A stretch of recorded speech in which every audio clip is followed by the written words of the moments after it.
Кептер мен қарға. Бір кептер үлкен қайның салы бұтағындағы қалың көк жапырақтардың арасында бейқам отыр екен.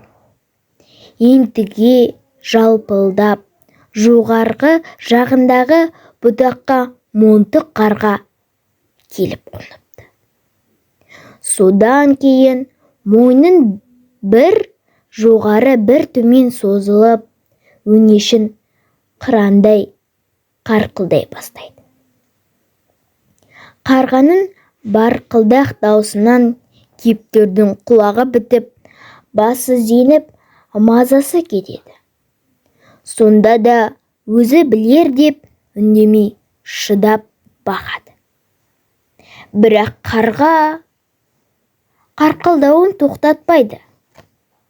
Денесі түршігіп берекесі қашқан кептер: «Оу қарға, таң атқалы балапандарыма жем тасып, әбден шаршап, мына қайның аясына аздап демалайын деп отыр едім. Мүмкін болса, біраз қоя тұршы, мазаны алмай» деп өтінеді. Өзінің әніне түсінбегеніне қарғаның қабағы түсіп кетеді. Тұмсығы сорайып кілмие қарайды.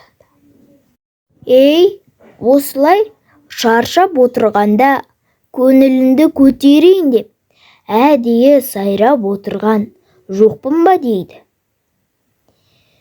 Кептер өз өтінішін ұқпаған қарғаға таңдана қарайды да әрі қарай ұшып кетеді.